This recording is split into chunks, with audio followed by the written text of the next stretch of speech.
Bro kabaddi தொடரோட 8வது வார போட்டிகள் முடிவடைஞ்சிருக்கு. இந்த நிலையில 9வது வார போட்டிகள் பாட்னால இருக்கிற பாட்டாளிபுத்திர விளையாட்டு வளாக உள்விளையாட்டு அரங்குல நடைபெற இருக்கு.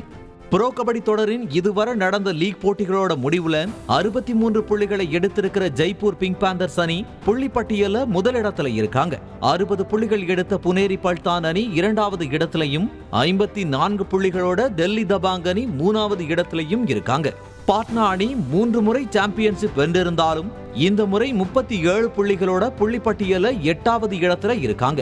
35 புள்ளிகளோட 10வது இடத்துல தமிழ் தலைவாஸ் இருக்கிறது ரசிகர்களோட பெரும் எதிர்பார்ப்பை ஏமாத்துற விதமாகவே அமைஞ்சிருக்கு. 16 ஆட்டத்துல 16 புள்ளிகளை மட்டுமே எடுத்து தெலுங்கு டைட்டன்ஸ் அணி புள்ளிப்பட்டியல கடைசி இடத்துல இருக்காங்க. டெல்லி தபாங் அணியோட வீரரான ஆஷிவ் மாலிக் சிறந்த ரைடர்கள் பட்டியல முதல் இடத்துல இருக்கார். ஜெய்ப்பூர் வீரர் அர்ஜுன் தேஷ்வால் 2வது இடத்திலையும் தெலுங்கு டைட்டன்ஸ் அணியோட வீரர் பவன் சராவத் 3வது இடத்திலையும் இருக்காரு. சிறந்த டாக்கிள் செஞ்ச வீரர்கள் பட்டியல புனே வீரர் முகமது ரோசா முதலிடத்துல இருக்காரு. தமிழ் தலைவாஸ் வீரர் சாகர் 2வது இடத்திலையும் ஜெய்ப்பூர் அணியோட வீரர் அங்குஸ் 3வது இடத்திலையும் இருக்காங்க.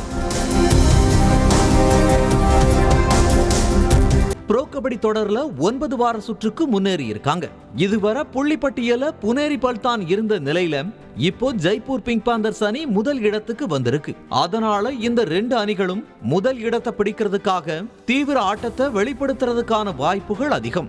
அடுத்தடுத்து இருக்கிற அணிகளும் தொடர கைப்பற்றுற முயற்சியில இருக்கிறதால இனி நடைபெற இருக்கும் ஆட்டங்கள் மேலும் விறுவிறுப்பிற்கு பஞ்சம் இருக்காது. ப்ரோ கபடி தொடரோட 51ஆம் நாள் ஆட்டத்துல பாட்னா பைரட்ஸ் அணியை எதிர்கொள்கிறது பெங்கால் வாரியர்ஸ். மற்றொரு ஆட்டத்தில் யூ மும்பா அணியை எதிர்கொள்கிறது குஜராத் ஜெயின்ஸ் அணி.